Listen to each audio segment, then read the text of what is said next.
Hello and welcome to this fourth edition of the Southern Manx podcast by the fans for the fans. Today's panel we have Nick Grant, Mark Power and myself. On today's show we're going to be looking on a recap for the CSK Moscow game as well as Crystal Palace. And then we're going to be looking forward to the big game against Liverpool, where we'll be looking at some predicted lineups and maybe some of our best memories there ourselves. Also looking forward to the big European tie with Benfica. And then we'll round up with some news on United, recent events, as well as looking at the recent clashes with England and a roundup of the international scene as well. So I hope you enjoyed today's show.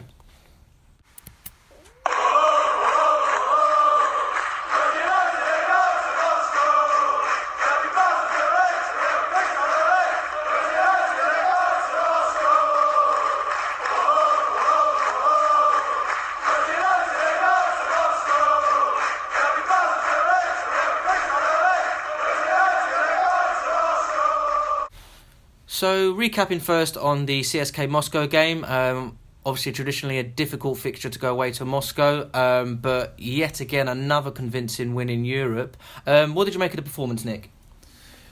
Yeah, I mean, on paper, when we drew CSK Moscow, I was looking at that thinking, this is probably our toughest game. I was glad that it happened in September rather than, your December trips to Moscow, -10 and gloves and all that. Yeah. But I have to say, I thought Moscow were poor as well as we were good. But I thought Moscow played into their own downfall, looking at the penalty incident and Lukaku's second goal, some absolute shocking defending. But you can only beat what's in front of you. As good as bad as they were, I thought United were good, especially first half as well. Yeah, you touch on the defensive errors. I think for such an experienced back four, certainly the keeper and I think the two centre halves have got so many international caps. I expected them to at least defend resolutely, but they was all over the place. So it's kind of almost there for the taking, I thought. They seemed to just capitulate early doors, really. It seemed the game was sort of done and dusted very early on and they didn't really offer any threat and they sort of gave up the ghost early on, really, by the way that their body language was and their performance. Yeah, another early goal as well, Lukaku, which is nice. I think going back to the Van Gaal years, it was so frustrating watching us. We'd have a lot of the ball, not create the chances, but you can really see that now. Get the early goal and we can kind of then take control of the game, and that's definitely a tactic that you can see coming through Mourinho's play, I think. Yeah, on your point on the Van Gaal thing, it's a good point. I just didn't think we had the players geared up to execute that plan, because I think Van Gaal's plan was to always get the early goal and then have this possession style football and able to keep the ball and other teams won't score against you. But we didn't ever get the early goal. But that's probably a topic for another day, the Van Gaal era. Yeah. But with Moscow, Igor Akinfeev, solid goalkeeper, never really lived up to like his championship manager expectations. Like you say, the centre halves and the fullbacks were not at it on the day. But I thought that the quicker we played, and I'm looking at people like Mkhitaryan, Mata, Martial, the more of a struggle the Russians seem to find it, and that's great to see. That's the exciting football that we've been hoping for and looking for. People can say what they want about Jose's style of play, but at that game, on that surface, and the amount of space that they were giving to people like Mkhitaryan, there was only ever going to be one winner. Yeah, I think we were always going to score. I mean, I'll just double checking again here, but I think Akinfeev has had like one clean sheet in 11 years in the Champions League or something like that. So we were always going to score, but I think it's the nature of the way that we did it. Martial again had some really good intensity. We got the goals early doors in the first half, and after that, we looked pretty comfortable and we kind of went into cruise control, really. So the fact that we can do that away in Europe, even against a poor CSK side, I think shows how far we've come, really. Yeah, Martial, again, like you just said, he was very good on that left hand side. I think it was the cross for the Lukaku goal, the header. Yeah, incredible, really. I mean, straight on his head, no problem. I think the only disappointing for me, I know that you touch on this quite regularly, is we were quite wasteful with some of our chances, but also, if Lukaku's on 2 goals at half time, you was really expecting that net to bulge for his hat trick in the and he had a chance, didn't he? He did have a Yeah. couple of chances. It's not a major disappointment, but it is something that we do need to maybe hit someone for 6 one game to maybe just put to bed some of the other criticisms that we do get. Yeah, don't want to leave 4 as the limit. You know, I would like us to really, you know, punish a team. You know, Yeah. go and beat them 6-0. I do get the impression sometimes that we do kind of keep a bit in the tank once we hit the 4. I don't know whether that's a conscious thing that we do, whether it's a Jose thing, but it's almost a bit like, right, we've got 4 now, let's not go and burn ourselves out, we've got some other games coming up. I think it almost seems to be that, you know, that's that, which is great, but obviously as a United fan, we've always want to be going the next goal and the next goal and the next goal, especially like you said, when you're 4-0 up, 3-0 up quite early on and quite in control clearly and dominating the game, you might expect to get maybe hit that 5, 6, 7 ceiling, but hopefully that will be something to come in the future. But yeah, overall, 2 games, 2 wins in the Champions League. Got to be happy with that. Great start. And looking forward now, well, we'll touch on it soon, but looking forward to the Benfica away. It's easier for Galatasaray to get me than to get Marwan. So if they need a manager, they can try and they have a chance. But Marwan, forget it. Moving on to our most recent Premier League fixture, another comfortable home win. This time Palace put to the sword. Another rout, scored after 3 minutes, pal. What did you make of the game? Yeah, again, very pleasing to see an early goal. Rashford turning his man inside out and put it on a plate for Juan Mata. Very good to see. I think Palace were never going to be a stern test, especially with the side they had out. Hodgson's really got his work cut out. But as we've always said, you can only beat what's in front of you. So good start again. Happy. Lovely nutmegs for Martial as well, Nick. Yeah, I mean, I've made no secret of my appreciation of the boy. I think he's a future Ballon d'Or winner. It's just as and when he gets that trophy from Marouane Fellaini's hands. I think I did a Gary Neville-esque when I saw that nutmeg. To be fair, it was very, very nice, I have to say. What about Fellaini though? He was on a hat trick, 2 goals. David Moyes, master plan. It's all coming together. We always said it. We always said trust in fella, and you'll be fine. I think with Fellaini, like, all jokes aside, he probably, I can't think of another player in my lifetime in United's history that's been booed off by his own fans and has now come back, and everyone can now appreciate. I'm not going to say like he's first name on a team sheet, but it was almost a case of the Darren Fletchers that when Fletcher was breaking through, and after the Roy Keane interview and everything like that, nobody really wanted to see Darren Fletcher in the side. No. But then the bigger games came, Yeah. and people like your Fletchers and your Parks were put in, and Fellaini's almost got a touch of that about him that. You know, I'm convinced the Stoke away game, if Fellaini wasn't injured, we probably would have won. Yeah, I think I'm you're right there. convinced. You always need a full guy, don't you? I remember at the time, Darren Fletcher was breaking into the side at the same time that Ronaldo was. And Darren Fletcher would, more often than not, especially in the first season, come off the bench before Ronaldo. This is back when Darren Fletcher was more or less a right midfielder, you know, a right winger. And I think people obviously saw young Ronaldo and his flair and wanted him to get in the side. So Darren Fletcher used to get a lot of stick. I think Fellaini probably personified the post-Ferguson or the immediate post-Ferguson era with Moyes, and that he was easily the villain, wasn't he, with his stupid hair and his, you know, subpar performances, and it kind of personified everything United wasn't in the Ferguson era. But as we've mentioned on previous podcasts as well, now he's being utilised in the right way. He's been put in the position that he should be to be the most effective, and that's why we're seeing the best of him, alongside obviously the belief that Jose Mourinho's put in him. Yeah, and when you put the ball in the box with the velocity as Marcus Rashford does, especially from that set piece, big man like Fellaini, you just got to hit him. Just needed a touch. didn't it? Just got to hit him, and happy for him. I think with Fellaini, just touching on him, like, I don't think he was helped by Moyes or Giggs. No. In that, I know people don't want to criticise Giggs, the club legend, everything like that, but I always look back at that season when we bought Fellaini. He was the only player bought in the summer when we were linked to Bale, Cruz, every Tom, Dick and Harry. Fabregas, Yeah, exactly, everyone. And we got Fellaini. And then we could have got Fellaini for 23 million, but ended up paying 27 million for him. That's not his fault. But again, that was labelled on him. We bought him when he was playing central striker or number 10 for Everton. And we had a whole host of them. And then bought in Mata as well in the January. Yeah. And then when Moyes was eventually sacked and we played Hull City at home, Ryan Giggs dropped him from the squad completely in favour of your Tom Lawrences and your James Wilsons. So straight away, it made people think Fellaini was not good enough. You know, it all seems to have come together, and I'm pleased for the lad, because no one likes to see your own players booed.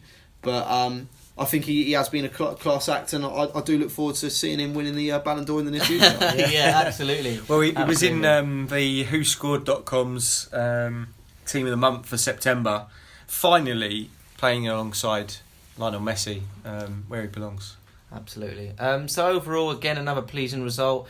Didn't really look under any pressure. I think the fact that we got the goal early was nice. It made the rest of the game quite comfortable, and then going off into the international break, winning, I think, the last 3 or 4 in a row since Stoke. Yeah. So put us in a good position, and hopefully now in strong contention for a win in the next 2 fixtures with Liverpool and Benfica. Yeah, and late goal, just to add, late goal for Lukaku to draw him level with Andy Cole's 7 in 7, I think, record. So good, another pleasing one for him. Keep that fire burning. So yeah, happy.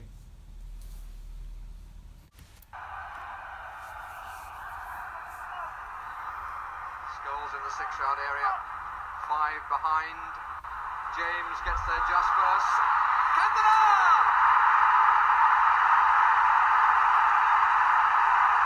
Okay, so looking ahead to our Premier League fixture with our great rivals Liverpool. Probably going to be our toughest test of the season so far in the Premier League. So lots to discuss in this topic. We're going to have a look at some key battles, have a look at some interesting stats. We're going to have a look at some of our most favourite memories, as perhaps maybe some not so favourite memories.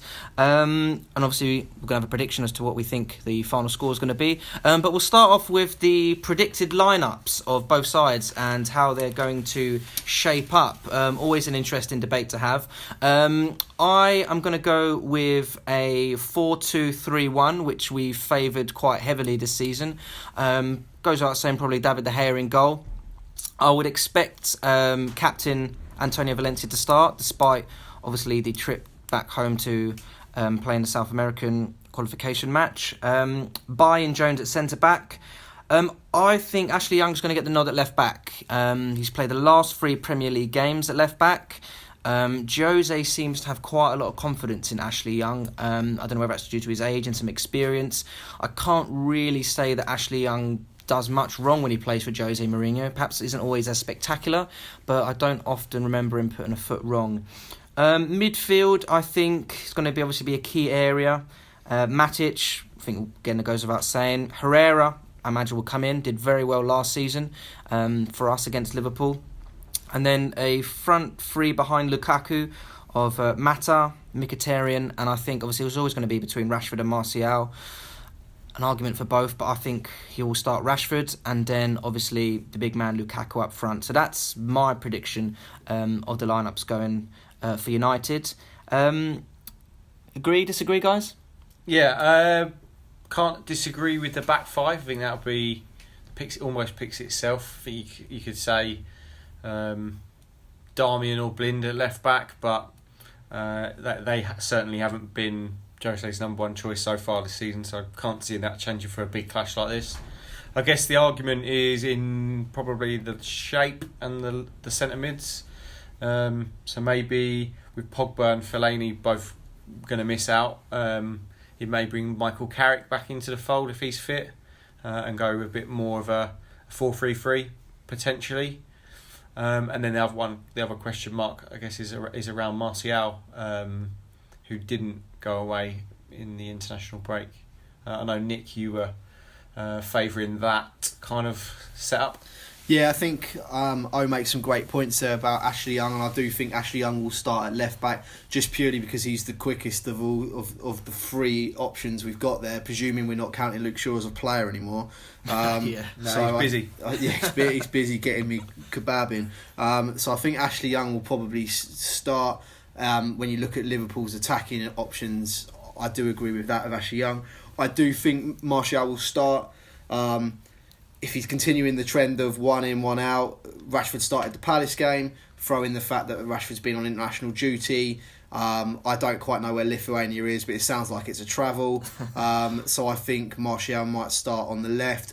There's probably an argument for Lingard to start over Mata. If you're looking at historical Jose Mourinho away games against the big teams, does having another flair player in there, considering it's a given that Mickey will start, will Mata start, or will he want someone like Lingard who's going to be more disciplined, perhaps put a defensive shift in? So I think there's an argument there, but if it was me, I would start with Mata or the Carrick option and make it a 4-3-3. I'm just not sure yet, but I think O's pretty much got it spot on, other than I would probably play Martial over Rashford for this game. Yeah, funny you say that. A couple of points.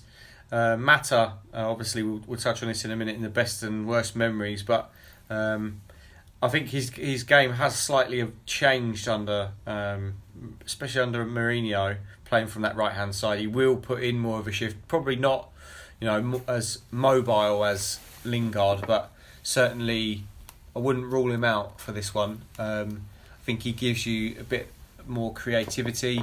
He can pick a pass. Lingard is obviously going to put a shift in, but we'll see. Yeah, I think it will be a real interesting selection, whichever way he goes. If we rewind 12 months and we have a look at the lineup and the performance of United, we were coming off the back of some not great results, really. We were getting a bit of stick, and Jose had his famous back six, as it was called, a back four and then 2 full-backs filling in. I think Herrera had an absolutely stonking game, pretty much took care of Coutinho single-handedly, nullified him apart from one great shot, which De Gea made a fantastic save for. We got the 0-0, we got a point, and we kind of built from there, really, and kind of improved our performances. So I suppose it will be a testament to Jose's confidence in the team and how he thinks we can go to a place like Anfield. Are we going to set up and try and dominate the game? Are we going to just soak up pressure for the first 20 minutes, half an hour, whatever, and then hit them on the counter? A mixture of all of those things. I think it will be, testament really to how Jose feels.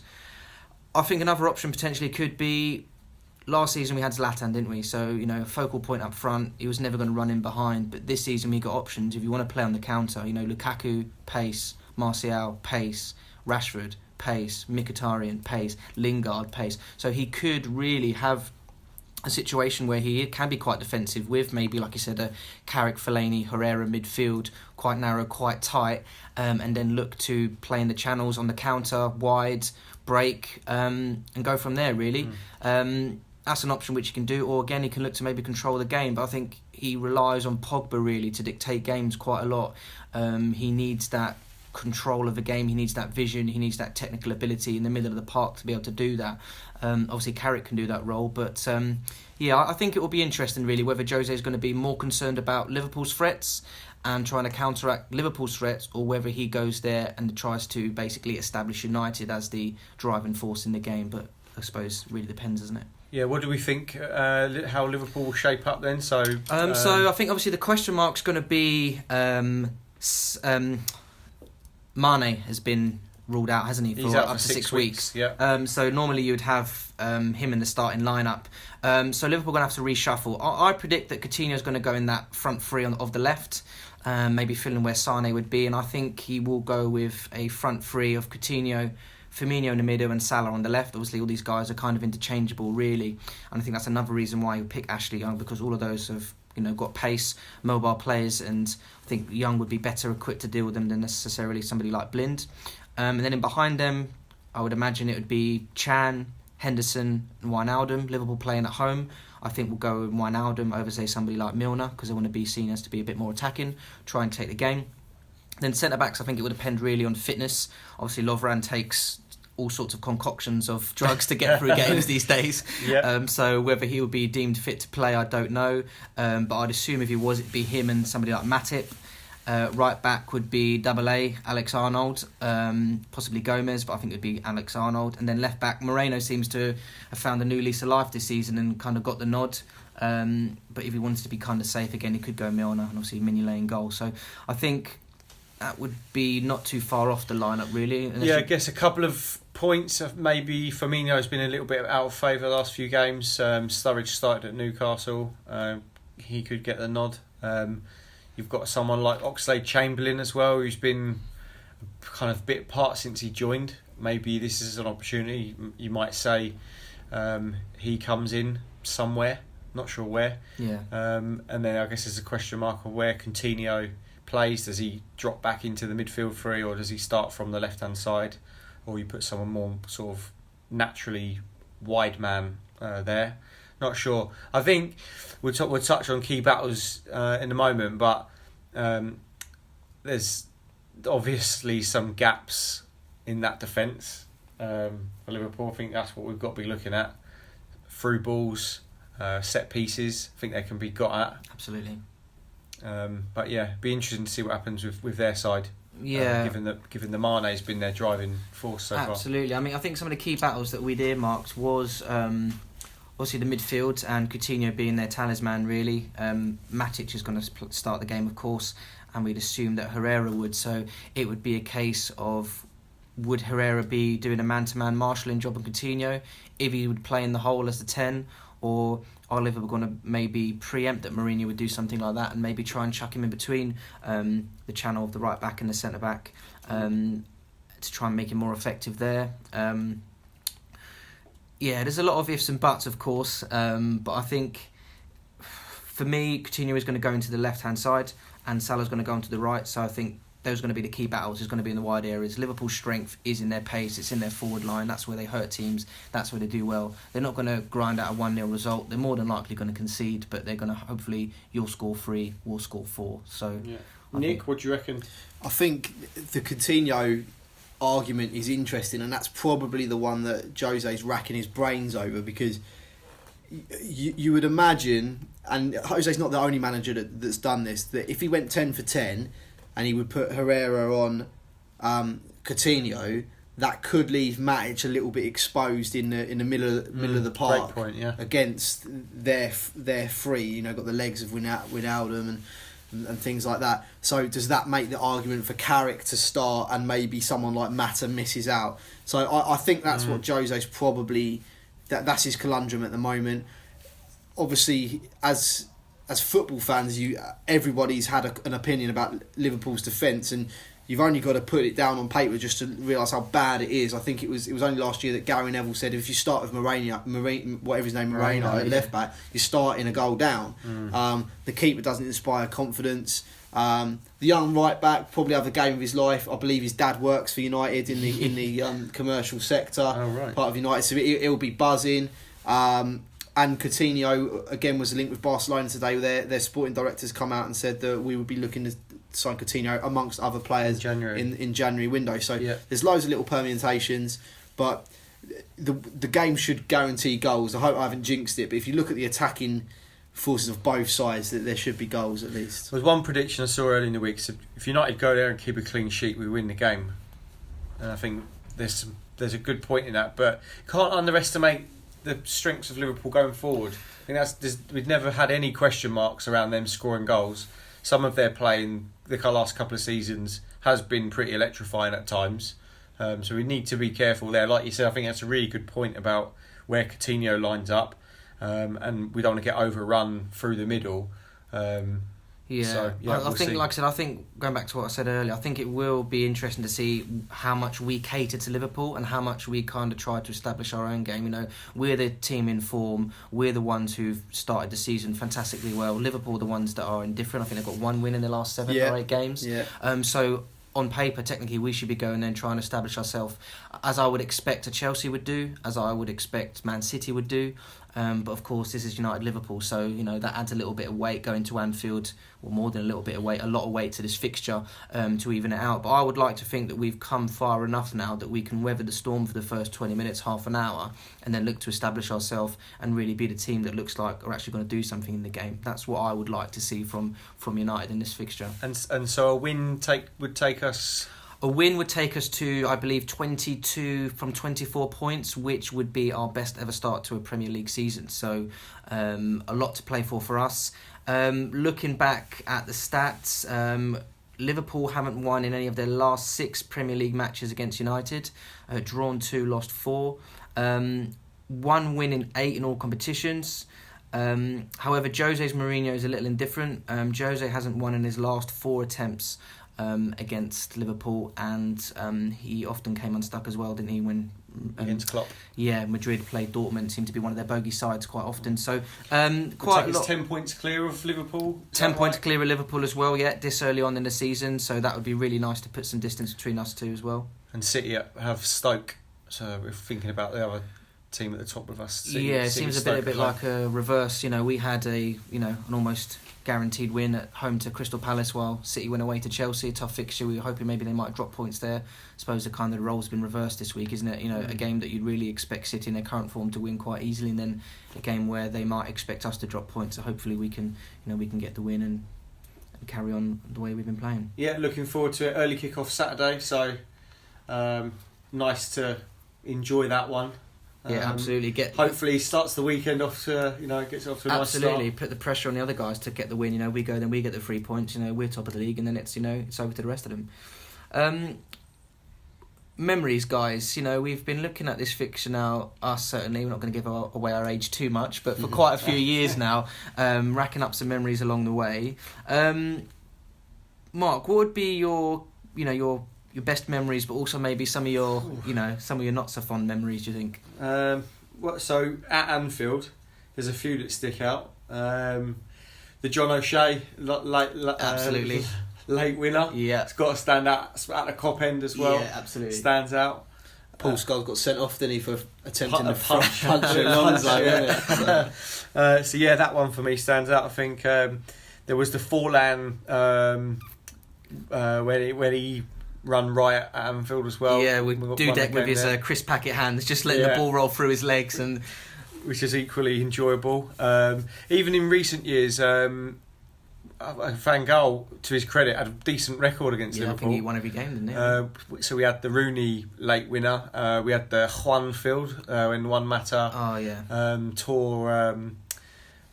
gave Moreno a game to forget with his scissor kick, and he got one in the first half as well. So they're the ones in recent years that stand out for me. What about you, Nick? You got any there to add? Yeah, I mean, I will always look at the big matches and where things were on the line, and the 96 final, Eric Cantona. Oh, yeah. You just could not write this script. Stands out for me. Secured the double. You've got to remember at the start of that season, that was when we blooded the youngsters, and a Liverpool legend in Alan Hansen said you won't win anything with kids. And those white suits. Yeah, the Spice Boys and all that. And, it wasn't the greatest final in memory, but, it's a double nonetheless against Liverpool, and off the back of them Hansen comments. So that was probably my favourite Liverpool memory, yeah. Yeah, I do also remember the Beck's free kick against David James, where he's gone across the wall, the opposite direction you'd expect. Whipped it round into the post where the keeper almost was. It's clipped the bar and smashed into the bottom corner and come out, and David James is just looking around like, what the hell's going on here? And Beck's dives into the crowd. That one sticks out for me as well. Yeah. Great free kick. One. But worst memories? For me, there's a few things that stick out and really stick in my throat. Torres in his heyday was one of the few players in world football that could torment Vidic. I think most of his red cards came, from Torres, it seemed. Not through bad fouls, but from the fact he needed to pull him or foul him or professional foul, because he just could not handle Torres. That wasn't very enjoyable. And I think the Brendan Rodgers season, where they should have won the title, and I think they absolutely thrashed. I think Liverpool got 3 penalties at Old Trafford. I think Gerrard scored 2, missed a third, but we were just nowhere to be seen in that game. I think that was difficult to take because we were only a couple of seasons after Fergie, and it looked almost as if the tide was changing, wasn't it? And Liverpool were coming back, and they looked like they were just Painful. going to That win must the have been league. Moyes. That must have been Moyes. I think that was the Moyes, Moyes era, wasn't yeah, it? I Yeah. think it So was. yeah, exactly. It was the season following. So I think for us to have won the league and then for Liverpool to come with Brendan Rodgers playing, an exciting, fast brand of football, it was like, oh my God, have we just rewound, Yeah, 20, that 30 was years? that's a really good point actually. So that was really hard to take, and I remember particularly from a few of our Liverpool friends, we got an enormous amount of stick for that. So yeah, that was a difficult one. yeah, did not enjoy that one at all.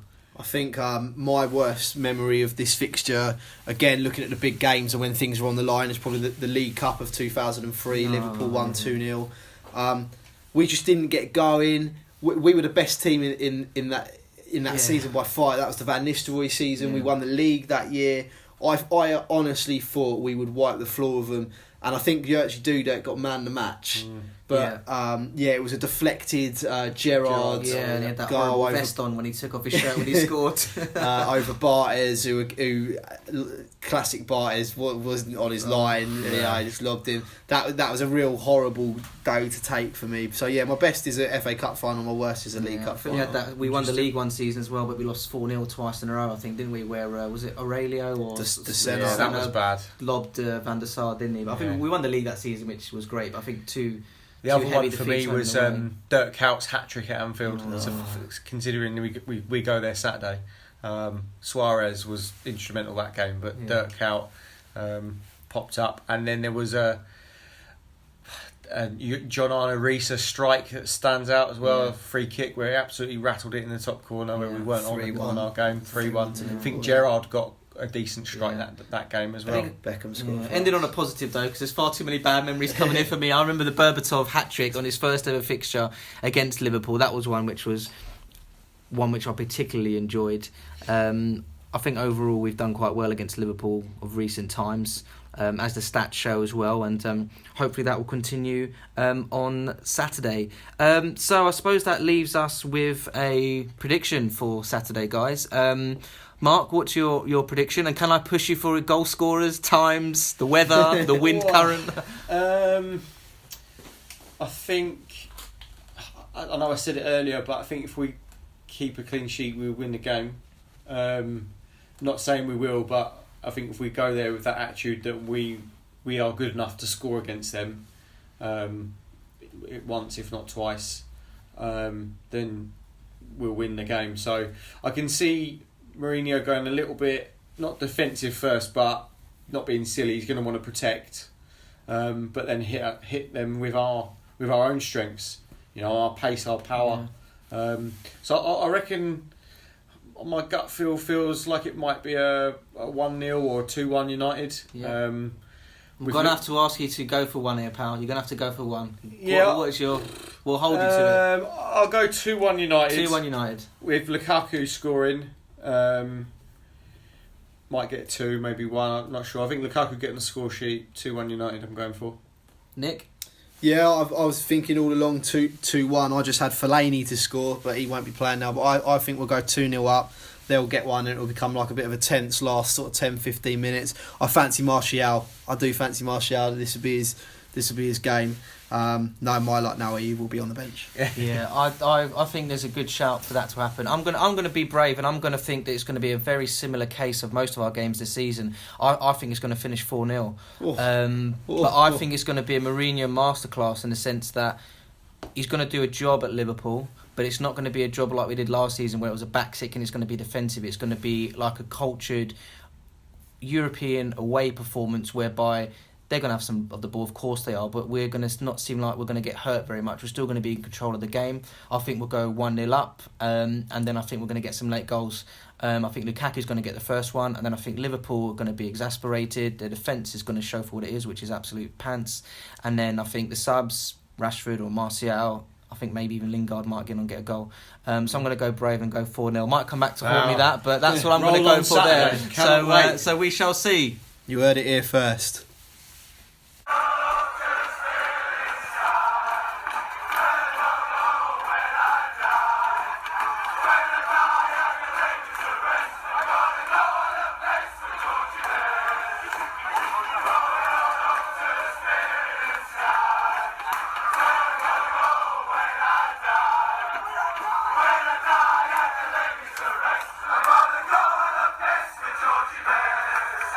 So moving on to our next fixture, Manchester United versus Benfica, another tie with great historical relevance to Manchester United. Great memories of Benfica, obviously winning the European Cup. Different time now for Benfica, obviously not the powerhouse they once were, Nick. How do you anticipate this fixture going?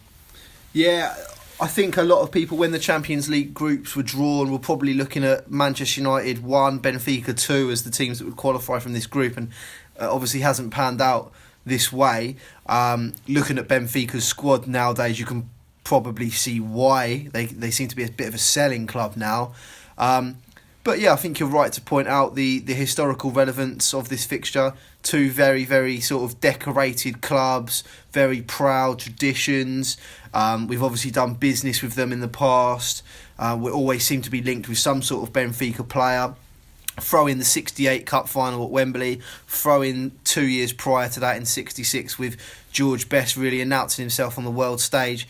And like I say, you've got two clubs there with a lot of proud traditions in history, and it should be an exciting game. Yeah, El Beetle, wasn't it? That's what they called him after that fixture. I think that was a fixture where Benfica had the likes of Eusebio, of course, at the time, and Simões, which was a really big player for the Portuguese, as well as Torres, a really big, powerful, strong centre-forward. Obviously, a really, really strong time for Benfica during the 60s. You know, did really, really well in European competitions. Probably only second to Real Madrid, maybe, in that era. So for Best to have come along and did that in that game was certainly something special. Yeah, and then for our younger listeners who remember Gareth Bale sort of tearing apart Inter Milan, it was a similar moment for Georgie Best tearing apart Benfica in '66. It was that big a deal, and it announced him on the world stage, and he got his nickname of El Beetle. Obviously, that's 40, 50 years ago. Fast forward to the current squads. Obviously, on paper, we are stronger. This will be an intimidating atmosphere. It's kind of last chance saloon for Benfica in this year's Champions League. Yeah. For me, it will come down to who scores the first goal. If we get an early goal, you can just see their heads dropping already. But we will be coming off of the back of our trip to Anfield, and you know, we don't know how that's going to go yet. If we don't get the result we want there, then it could be a cagey game, and we haven't done so well there in the recent past. Yeah, and it's interesting, Mark, because having a look at the fixtures, obviously Nick just said we've got Liverpool, which we've touched on, but if we look over to Benfica, they've got a Portuguese cup tie away down in the Algarve to Olhanense, who are in the equivalent of League One, doing well in their equivalent League One, but you would imagine that would be a tie that Benfica would probably afford to rest some players with the United game in mind. Yeah, those games in Portugal for the cup games, are they, small pitches, big upsets? Well, Benfica in Portugal can, I suppose you could equate it to a little bit like maybe Celtic in Scotland, where you'll have over 50% of the population of Portugal will be a Benfica supporter. Obviously, you have support in Lisbon and Porto, who are the two other big clubs. But there'll be a full stadium wherever they go. They'll have support wherever they go. So they will be expected to win every time they play football, Benfica in Portugal. That's just the expectation upon them. And when they're not doing that, the crowd gets on their back, the papers get on their back, and it's made difficult for them, which is kind of the position which their manager is in at the moment, after a bit of an indifferent start. So it's a game I'd expect them to win, even with a, not their first 11, but if that result didn't go well for them, they'd be out of a cup competition. They'd be certainly not favourites to qualify from the Champions League if they didn't win, and they're third in the league, so it would leave them in a really precarious position. So I still expect them to take it semi-seriously, but at the same time, their focus would surely be on the United game. Yeah, so they got battered the last time out. Basel, was it 5-0? The record defeat in the Champions League era for Benfica, yes, a 5-0 drubbing, and the performance was absolutely slated, and rightly so in the Portuguese media. There was no fight, there was no heart. Players didn't look like they wanted to be there, and the manager was really, really put under some strain. Certain sections of the media asking for his head, asking for his resignation, but hasn't quite transpired that way. So I think certainly the next few fixtures will be key for the Benfica manager. Yeah, so we'll see how we shape up then, I guess, after Liverpool. Sounds like Benfica could use the play they sold us in the summer, maybe Lindelof. I'm not sure if he'll play when we go there. But yeah, there's quite a lot of history between United, as Nick mentioned. we've done business with each other before, but more recently, Mourinho, of course, started off his coaching career back in 2000 with Benfica, and he did, I think, 7, 8, 9 games before he left on not so pleasant terms after falling out with the club president, before going on a couple of years later to do wonderful things with Porto and obviously kickstart the career that he has today. So you mentioned Lindelof. I think looking back, Matic had a game for Benfica, came on as a sub, one fixture against United in the Champions League era. There's history there between the two great clubs. I'm sure if we looked and dug a little deeper, there'd be some more crossovers as well. But historically, we've done well against Benfica. I think we've won 6 of our 9 fixtures against Benfica in the Champions League era. So historically, we've done well, and I'd expect us to pick up 4, if not 6 points, really, from this double header. And we're back to back now in the Champions League. So this away tie on the next Wednesday, 18th, and then we face them at Old Trafford on the 31st. So if from our perspective, as you said, if we can take, obviously 6 points would be the ideal, but if it's 4, then safe passage to the next round. Absolutely, and Jose will be wanting to secure that safe passage as soon as possible, so he can concentrate on other competitions, rest players, maybe give some players who've not had as many minutes a chance to show themselves, give them some options. So yeah, I expect Jose to want to get 10, if not 12 points, and job done. Yeah, move on.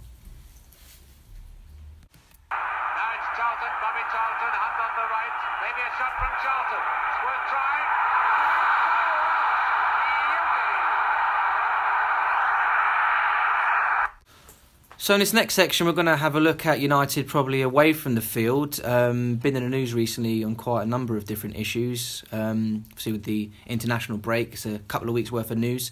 We'll start off with the most obvious one today. Happy birthday to Bobby Charlton. Happy birthday. 80 years young. Legend. We touched on the Benfica fixture earlier on. Obviously, pivotal moment was Bobby Charlton in the 68 final. So I think that's only fitting. What a player, what a legend. I think I took a moment this morning just to go through his numbers. So 249 England goals, 249 United goals, 49 England goals, 1 World Cup, 1 European Cup, 3 league titles, 1 Ballon d'Or. I think the term legend gets banded around all over the place, but this is a genuine, bona fide legend of the game to achieve what he did. Unbelievable. And I know there's always a debate in modern times around, Gerrard, Lampard. Obviously, that's irrelevant. It's all about Paul Scholes. But looking back at, the predecessors, and Bobby Charlton really set the tone for what you need to do in the game. Yeah, I mean, I've seen lots of footage of Bobby Charlton, purely because MUTV seem to play the 1968 final every day, but Bobby Charlton seemed to be a complete player, one of those players that you would play now off of the striker. He looked like a number 10 when number 10s wasn't a thing, because you had inside forwards back in the day and things like that, but he could strike the ball with left foot, right foot. The crucial goals he got in that 66 World Cup all the way up to the final, and then in the final him and Beckenbauer marked each other out the game, and they went 10 for 10 because they were both considered so important for each nation, which was probably a shame for the final, but it just showed the respect that they had for them players. And then fast forward 2 years, 68, 10 years after Munich, the 2 goals he got in the final. Bearing in mind it went to extra time, and Bobby Charlton at that time was still no spring chicken. He defined like a club legend, even after retirement. The work he's done as an ambassador. I remember growing up, and the first sort of football academies you heard of at my age was the Bobby Charlton Football Academies. That's how we got David Beckham first noticed, through the Bobby Charlton Football Academies. Bobby Charlton was there when Beckham signed. He's just been an absolute stalwart for the club, and you can't wish him many more happy returns on his birthday. Yeah, I think he goes beyond the term legend. I think he embodies, and he essentially is Manchester United. I think the club is where it is today off the back of the legacy that Charlton helped to build. He was one of the survivors of Munich. He stuck around. He was a model professional in his era. he helped set the blueprint for where United are today. You know, Ferguson would often bring Bobby Charlton in to the changing rooms, into the setup to see the players and explain what Manchester United is, you know, why the club is where it is today, you know, the philosophy, the ethos of the club, you know, and he embodies that, and he's happy to do it. He's passionate about it. He loves the club. You know, for me, he is essentially Manchester United, and I don't know where we would be today without him. Yes, we've spoke about people like George Best, Dennis Law, you know, players have come and gone with United, you know, God, Sir Alex Ferguson in my eyes, you know, but without Bobby Charlton, arguably, we wouldn't be where we are now. So yeah, I think there's no more fitting tribute than that really for him. And I think it was great last week that England recognised him as well, because like you say, legends, every club has like their legend, don't they? You know, you go to Stamford Bridge and there's Peter Osgood signs and John Terry signs, and they're everywhere. Like how Liverpool idolise Robbie Fowler and things like that, and Steven Gerrard, despite never winning the league. But England have recognised Bobby Charlton by naming a pitch after him at St George's Park. St George's Park. And he's won an international trophy. How many other players get lauded and given praise and are given legends, but he has done Genuinely, the ultimate for his country. He's won the World Cup, and he's won all that, you know, all the stuff domestically and on the European Tour of United. So you know he can back it up, and he's humble. He's not out there, you know, singing from the rooftops about his achievements. You know, you can tell he's really humble. And that, to me, I think, is one of the most appealing things about him. Yeah, and I'm glad you just mentioned that, because that's jogged my memory. One of my favourite stories about Bobby Charlton is actually in the 2008 European Cup final, where both clubs were allowed to bring like a representative with them, and they would receive a medal afterwards. And obviously, Chelsea runners-up, Peter Kenyon. Peter Kenyon was Chelsea's representative. That was all you need to know about that football club. And he went up with the Chelsea players, and they put the medal round his neck, the runners-up medal, and he walked off wearing his runners-up medal. Bobby Charlton went up with the Man United players. I think it was Platini, went to put the medal around Bobby Charlton's neck, and he refused and just put it in his pocket because it wasn't him out on the pitch. Yeah. So that just shows Peter Kenyon proudly supporting his runners-up medal. Bobby Charlton, Bobby Charlton just put it in his pocket. And yeah, I'm glad you mentioned that, because I think that's just a great testament to the man. And I think he's very widely respected amongst his peers at the same age. I know back in Portugal, people like Eusebio really, really fondly appreciate people like Charlton. I think amongst his peers on the international scene as well, Pele, other people as well, you know, he was very well respected. You mentioned Beckenbauer, and I think, again, that's testament to not just a football player, but the man as well and what he represents. Yeah. And as Phil Neville said earlier this morning, one of the nicest and most humble guys that he's met in the game. Yeah. So I suppose moving on now to kind of the modern era and some of the recent news for United. I know you've been following this a bit, Mark. Some of the, the talk of expansion at United and also the financials. Yeah, so the financial results were posted a couple of weeks back, and it just prompted a few thoughts going around three of the supporters clubs, mainly around Old Trafford maintenance. So essentially, the results were really positive, so record profits, all good signs. Also showing that the amount of expenses have gone up. Obviously, they're spending a lot of money on transfer fees, salaries, etc. There was an interesting comparison around in the comparing the 8 years that the Glazers took over with Fergie in charge versus post-Ferguson era.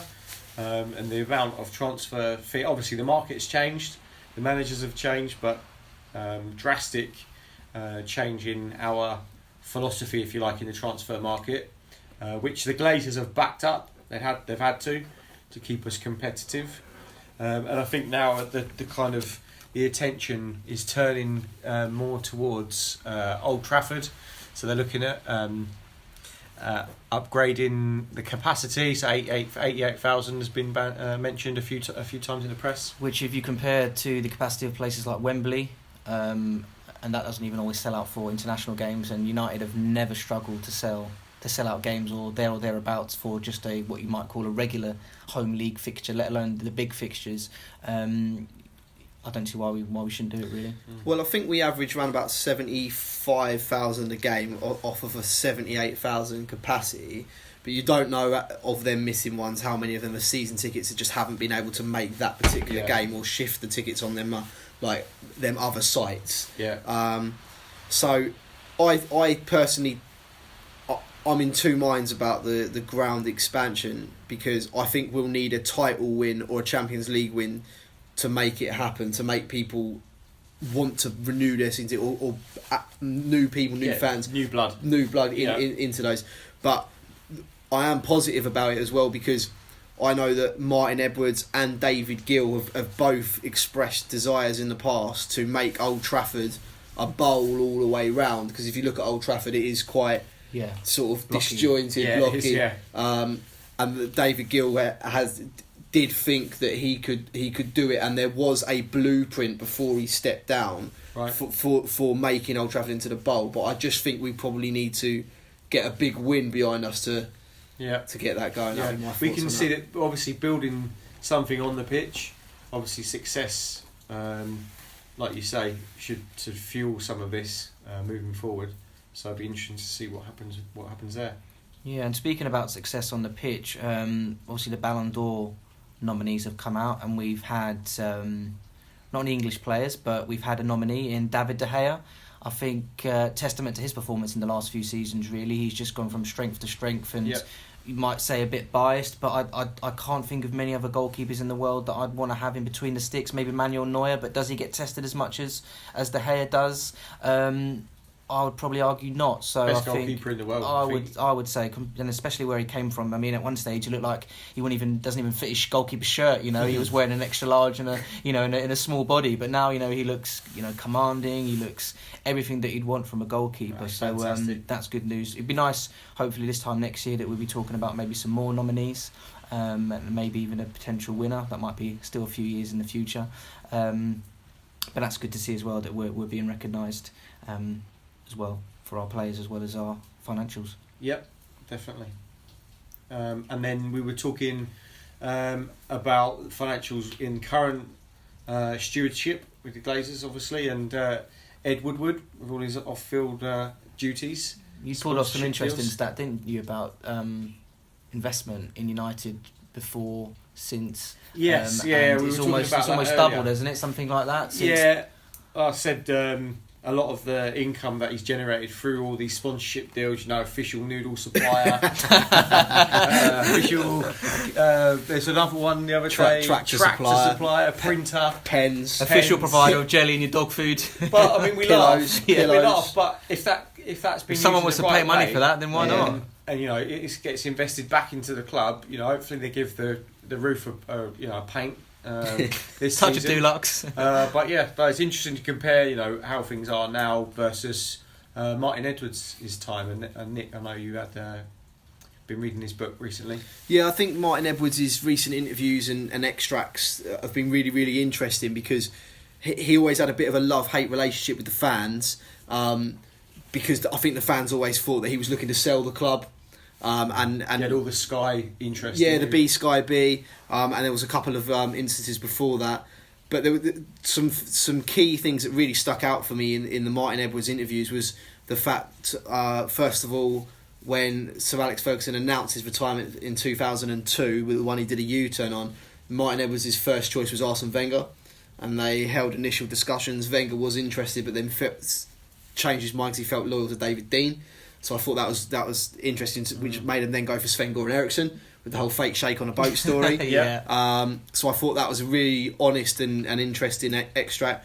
And also he dropped a sort of a bombshell that I'm not sure many people were aware of, that Sir Alex Ferguson actually resigned in 1998 when Arsenal won the title. Do you remember the famous Mark Overmars goal? And that guy with the beard. Celebrated like Jonathan Creek. And the board was not happy that we seemed to have blown like a 12-point lead, and Sir Alex got wind of this and said, well, if that's what you think about me, and resigned. And Martin Edwards actually accepted his resignation, but he said he knew he'd be back, and I'm glad he came back, because the year later we won the treble. Unbelievable season. I just thought that Martin Edwards interview was really honest. He spoke really candidly about His trials and tribulations at the club, the potential sales, why he was doing certain things, his regrets, his the signings that he made, the money that was spent. But those two things, the Sir Alex's resignation and the Arsene Wenger things, really jumped out at me. And his favourite player, I heard him on a radio interview a couple of weeks ago, and they said, one word, favourite player in your time at United. And I hope that same name is in the forefront of your mind as well. But on the radio, he said Eric Cantona. Okay. So one word, he said Was Cantona. that the same extract? I don't know if this was from the same material, but where Fergie said he turned down the chance to sign Zidane because he preferred Cantona in the same position. I don't know if that's... Well, he had Eric in the same position. Yeah, so I don't know if that's from the Martin Edwards book, but I know I've spotted that in the media recently. Yeah, he was offered Zidane, but already had Cantona in the position. Chance, yeah. What a luxury, eh? Right. Yeah. Choosing Zidane over Cantona. But there was loads of the ones that we were linked to Gascoigne, Lineker, Yeah, and the Cantona story is always a classic, and we'll probably go into it another day. But how we actually ended up getting Cantona was because they wanted Dennis Irwin, but that's the story for another day. Yeah.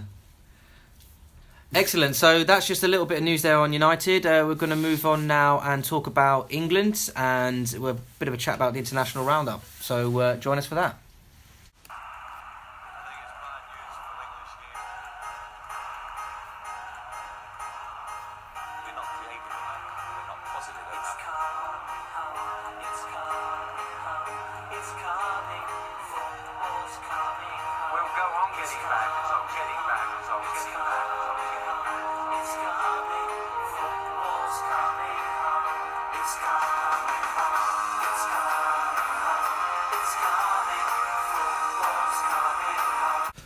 So, finally, the end of the qualifying campaign for the World Cup. All the games have been played, and England have qualified. Yay! First in the group.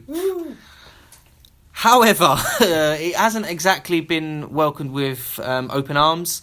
There's been quite a lot of criticism, the way we've played, the results we've got against teams that England might be expected to win. Some people have been very vocal, and their criticism been very harsh. Some people have said it's not been deserved. Some have said it has. What do you make of it, Nick? Well, first of all, we're there, aren't we? Okay, I think now, to be honest, the level of expectation with England is actually probably now at its most realistic it's ever been. So, growing up, if I look at the tournaments in my lifetime, obviously we didn't qualify for 94. No. So then it was Euro 96. Got close 96, didn't we? France 98, 2002 or 2000, 2002, 2006 World Cup, even up until 2010, that sort of era. For some reason, I don't know if it was the media that hyped it up too much, but England were always considered some sort of weird outside favourites. And there was nothing ever really that justified it other than perhaps Euro 96. Yeah. So now, after the Hodgson era of doom is over, I think we're now at that level of expectations.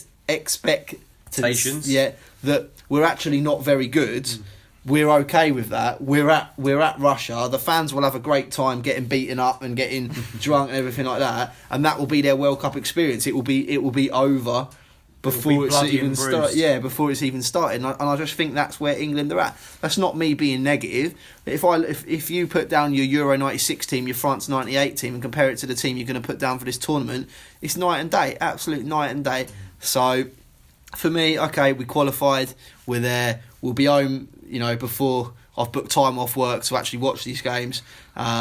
And that's the World Cup done for another 4 years. I mean, because it's interesting when you look at the cold hard facts of it. This is 2 qualifying campaigns in a row now that England have qualified unbeaten. I think the last campaign was 10 out of 10 before the Euro. This campaign has been again unbeaten. Usually you'd associate teams like your Germanys and your Spains of this world that would do something like that, and we all know how they go on to do in tournaments. Yet England don't seem to transfer that into the major tournaments. There's always this talk of mentality, pressure, media expectation.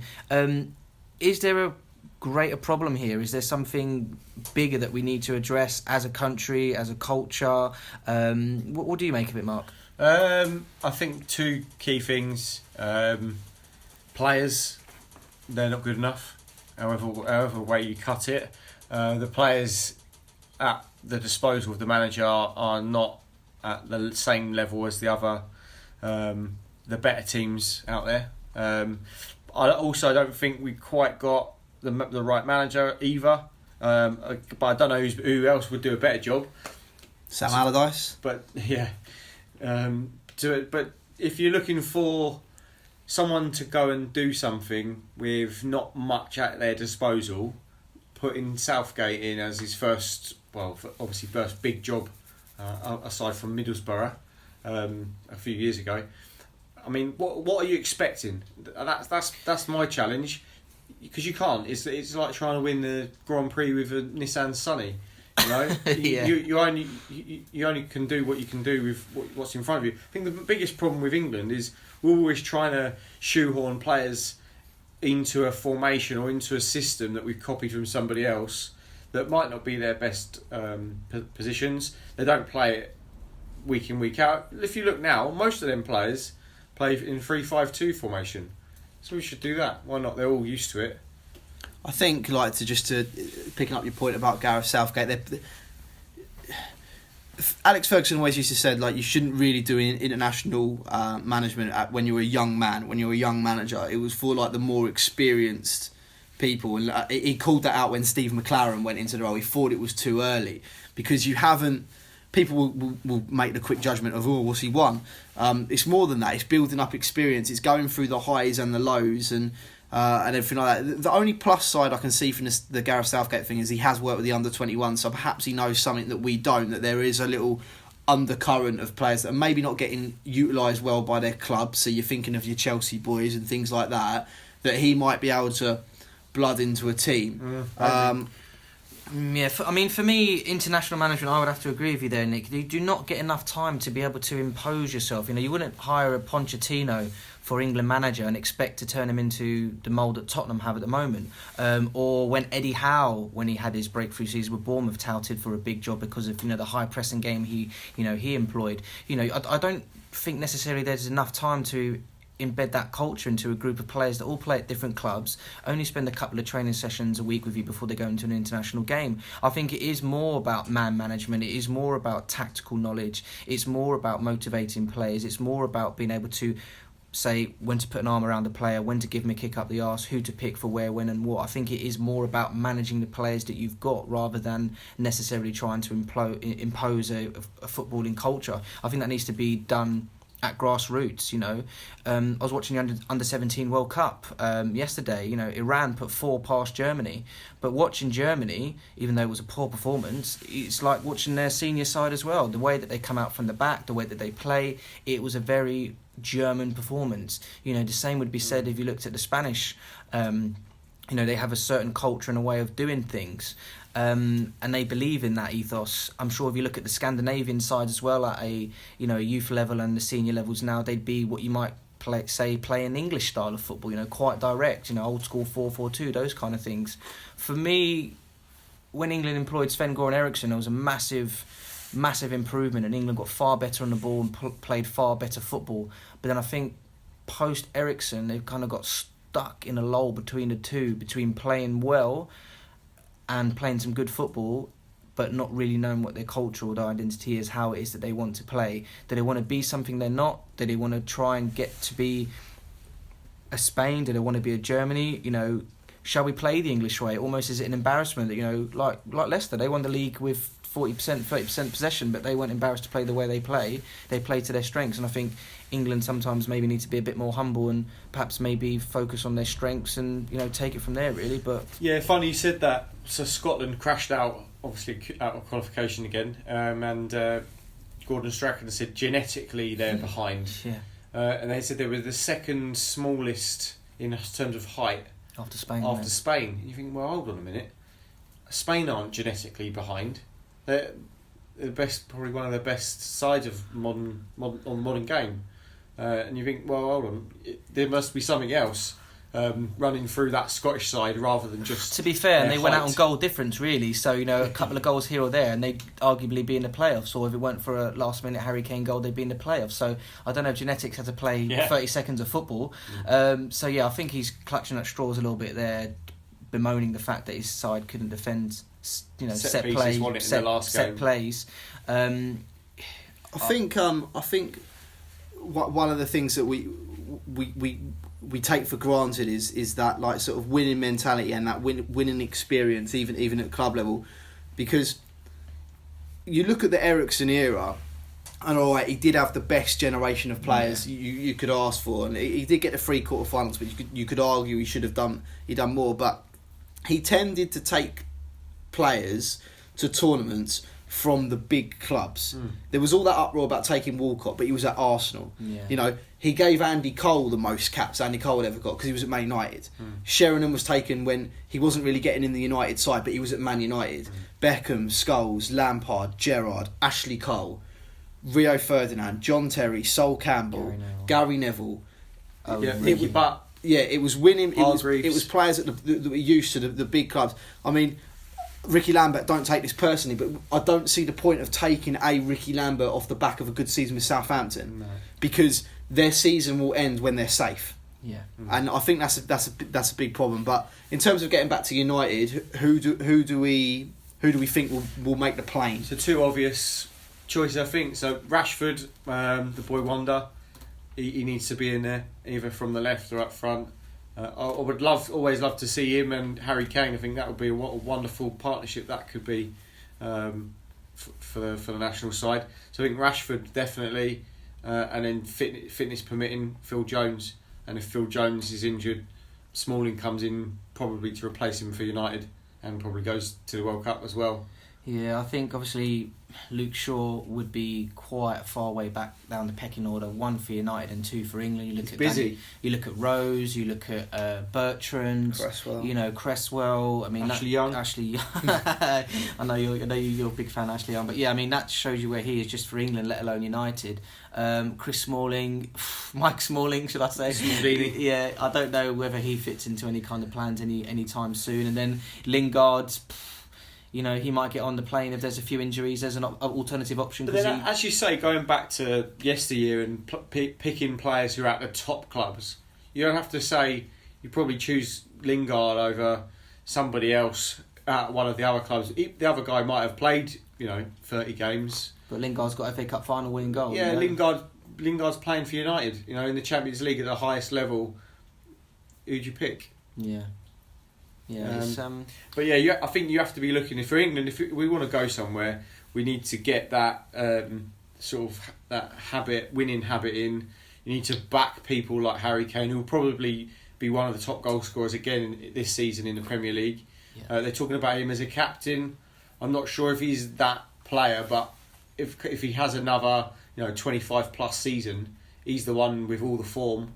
It's modern football now, isn't it? Messi and Ronaldo like captain Roy their the Rovers, country. isn't it? Yeah. Like best players for your captain sort of Yeah, thing. Messi and Ronaldo do it for their country, so why not Harry Kane if he's in form? Yeah, I think certainly build around your best players, your Kanes, your Rashfords, your Dele Allis.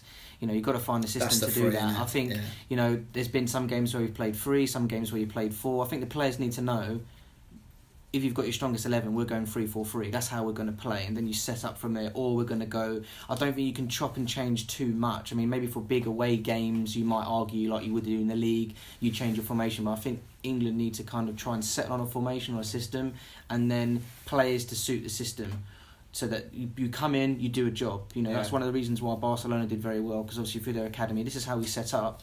It's like for like. You're basically just changing the personnel, but the system remains the same. The philosophy stays the same. People know the job that they're expected to do. Then I think it would be better for England. The only one thing with England, which I think might hold them back, is I think there's a few gaps, but in that central midfield area. Because we've got a lot of pace in that team. People like Rashford and Sterling, bags of pace. But I'm not quite sure there's someone in there that can find that pass, play in between the lines, like your Silvers, your De Bruyne's, those sorts of guys, Mkhitaryan, who could actually going to get their head up and find them. Because, I mean, Henderson, Dyer, these are sort of pluggers, Henderson, aka Crabman, and he just goes from side to side. They're screeners, they'll run all day for you. They'll put their tackles in, but they ain't going to unlock a defence, So I think that stands out for me. And I know Nick, you were talking about Jack Wilshere. earlier, if he is going to get some game time for Arsenal, I don't know. He could be an option. I don't know. I'd still take Wilshere. I think like passing wise, technical wise, he's made for the international stage. He's probably more built for the national stage than he is the Premier League stage. I'd take Wilshere all day long. I'd even take Wilshere at United. Like probably not to start, but I do think he is technically gifted as an England player. You're going to find, but like Orlando said, the front three of Rashford, Ali, and Kane. That's what England's hopes are on for me. Yeah. You know, can they score more than what people like Maguire and Smalling and Cahill let in? So we'll see. Yeah. We shall see. So the draw for the playoffs is next Tuesday. Obviously, we're not in there, so it'll be interesting to see what comes out of that, because you've got potentially Ireland, the two island nations will be in the playoffs. Got some potential difficult draws with people like Italy and Croatia. Yeah. You've got the Swiss, who will feel hard done by, getting 27 points, but still ending up in the playoffs. Sweden are in there. Sweden are in there So as well. Still a few games, yeah, few some teams ones to be decided. A few notable absentees as well. Holland, Chile. The States. USA missed out as well by a controversial Panamanian goal. Valencia's not going there with Ecuador, Valencia's is not he? going with Ecuador, no. And let's see if Martial makes the plane for France. gonna Isn't it? say, 'Cause yeah. he doesn't seem to be making the squad. I mean, shows you the strength and depth they've got. Great for us, but be a shame for him to miss out on a personal note. Yeah, World Cup, yeah. So it will be interesting to see who gets on their plane for their respective nations. I mean, obviously Pogba's out at the moment. He'll go though, won't he? We expect him to be back, Yeah, absolutely. hopefully soon. So he's got a big second half of the season to come, as have many others. But just to summarise on England, it's going to be very interesting from that here on in to see kind of form and fitness, really. Don't be in a rush to buy tickets to go to Russia. Would be my message to fans. Stay at home, stay safe. Yeah, wise advice. Okay, so that's all from us this week. Join us again on the 25th of October, where we'll be reviewing today's previews of Liverpool and Benfica, as well as the forthcoming fixtures with Huddersfield and Swansea. We'll be looking ahead to the Spurs fixture, as well as the return leg at Benfica, as well as the Chelsea game coming up. Hope you've enjoyed today's show. Please follow us on Twitter at Southern Manx, as well as on YouTube. It's by the fans, for the fans, and that's all from me, Mark and Nick. Thank you very much. Cheerio. Cheers, bye.